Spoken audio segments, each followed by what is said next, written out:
കുറുമ്പ് കാണിക്കുന്ന കുട്ടികളെ പേടിപ്പിക്കാനും ഒന്നും കഴിക്കാതെ കളിച്ചു നടക്കുന്ന കുട്ടികളെ കൊണ്ട് ഭക്ഷണം കഴിപ്പിക്കാനുമൊക്കെ നമ്മുടെ നാട്ടിൽ അമ്മമാരും മുത്തശ്ശിമാരുമൊക്കെ ഒരു തന്ത്രം പ്രയോഗിക്കാറുണ്ട്. ഭക്ഷണം കഴിച്ചില്ലെങ്കിൽ കോക്കാന് പിടിച്ചു കൊടുക്കുമെന്ന് പറഞ്ഞ് പേടിപ്പിക്കുന്നതാണത്. കോക്കാൻ എങ്ങനെയിരിക്കുമെന്നോ എവിടെയാണ് താമസമെന്നോ ഒന്നും ആർക്കും അറിയില്ല. അതെല്ലാം പലരുടെയും ഭാവനയ്ക്കനുസരിച്ച് കുട്ടികളുടെ മനസ്സിൽ ഓരോരോ രൂപം സ്വീകരിക്കുകയാണ് പതിവ്. ജപ്പാനിലുമുണ്ട് ഇതുപോലെ കുട്ടികളെ പേടിപ്പിക്കുന്ന ഒരു കോക്കാൻ.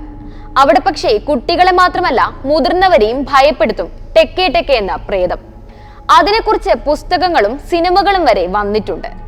ടെക്കെ ടെക്കെ യാഥാർത്ഥ്യമാണെന്ന് വിശ്വസിക്കുന്ന ഒട്ടേറെ പേർ ഇപ്പോഴും ജപ്പാനിലുണ്ട്.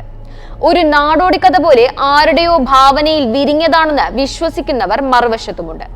പക്ഷേ കുട്ടികളെ പേടിപ്പിക്കുമെങ്കിലും ജപ്പാനിലെ മാതാപിതാക്കൾക്ക് ടെക്കെ ടെക്കയെ ഇഷ്ടമാണ്.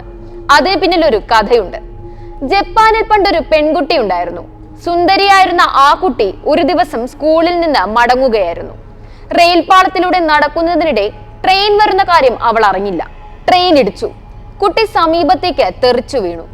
ട്രെയിനിയുടെ ആഘാതത്തിൽ പെൺകുട്ടിയുടെ അരയ്ക്ക് മുകളിലോട്ട് വേർപെട്ടുപോയി. കുറെ നേരം അവൾ ആ റെയിൽ പാളത്തിനടുത്ത് കിടന്നു. ആരും കണ്ടില്ല. ഒടുവിൽ മരിച്ചുപോയി. പിന്നീടായിരുന്നു യഥാർത്ഥ പ്രശ്നം. ഒരു ദിവസം ജപ്പാനിലെ ഒരു സ്കൂൾ കുട്ടി കൂട്ടുകാരോടൊപ്പം കളിച്ച് വൈകി വീട്ടിലേക്ക് മടങ്ങുകയായിരുന്നു. സ്കൂൾ ഗേറ്റിനടുത്തേക്ക് നടക്കുന്നതിനിടെ പിന്നിൽ ഒരു ശബ്ദം. നോക്കുമ്പോൾ മുകളിലെ നിലയിൽ ജനലിൽ പുറത്തേക്ക് കൈകളിട്ട് ഒരു പെൺകുട്ടി. അവനാകെ അത്ഭുതമായി. നേരം വൈകിയിരിക്കുന്നു. മാത്രവുമല്ല ആ സ്കൂൾ ആൺകുട്ടികൾക്കായുള്ളതുമാണ്. പെൺകുട്ടി അവനെ നോക്കി ചിരിച്ചു. പെട്ടെന്നായിരുന്നു അടുത്ത സംഭവം. അവൾ ജനൽ വഴിയിൽ പുറത്തേക്ക് ചാടി. നിലത്ത് 2 കൈകളും കുത്തിയാണ് വീണത്. ഞെട്ടലോടെ അവൻ തിരിച്ചറിഞ്ഞു, ആ പെൺകുട്ടിക്ക് അരയ്ക്ക് താഴേക്ക് ഇല്ല.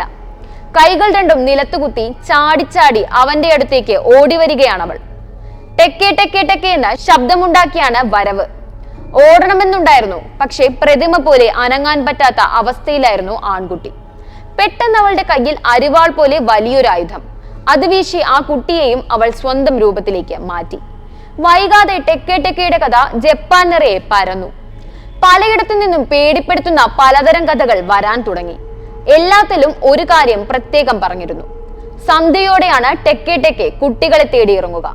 പിന്നിൽ നിന്ന് എന്തെങ്കിലും ശബ്ദം കേട്ട് തിരിഞ്ഞു നോക്കി ടെക്കെ ടെക്കയെ കണ്ടാൽ മരണമുറപ്പ്. ഓടി രക്ഷപ്പെട്ടാലും 3 ദിവസത്തിനകം മരിക്കും. ജപ്പാനിൽ കുട്ടികളെ പേടിപ്പിക്കാൻ മാതാപിതാക്കൾ ഈ കഥ പറയാനുമുണ്ട് ഒരു കാരണം. സ്കൂൾ വിട്ടാൽ അവിടെയും ഇവിടെയും കറങ്ങി നടക്കാതെ സന്ധ്യയ്ക്ക് മുൻപ് കുട്ടികളെല്ലാം വീട്ടിലെത്താൻ മാതാപിതാക്കളുടെ മുന്നിലുള്ള വഴിയായിരുന്നു ടെക്കെ ടെക്കയുടെ കഥ. മാത്രവുമല്ല അപരിചിതരെ കണ്ടാൽ അവർക്കൊപ്പം പോകാതിരിക്കാനുള്ള വഴി കൂടിയായിരുന്നു അത്. പിന്നിൽ നിന്നാരെങ്കിലും വിളിച്ചാൽ പിള്ളേർ ടെക്കെ ടെക്കയാണെന്ന് കരുതി ജീവനും കൊണ്ട് ഓടുമല്ലോ. അതിനാൽ തന്നെ കേൾക്കുമ്പോൾ പേടി തോന്നുമെങ്കിലും ജപ്പാനിലെ മാതാപിതാക്കളുടെ ഇഷ്ടപ്രേതമാണ് ടെക്കെ ടെക്കെ. പേടിപ്പിച്ചിട്ടാണെങ്കിലും അവരുടെ കുട്ടികളെ സംരക്ഷിക്കാൻ ടെക്കെ ടെക്കെ സഹായിക്കുന്നുണ്ടല്ലോ.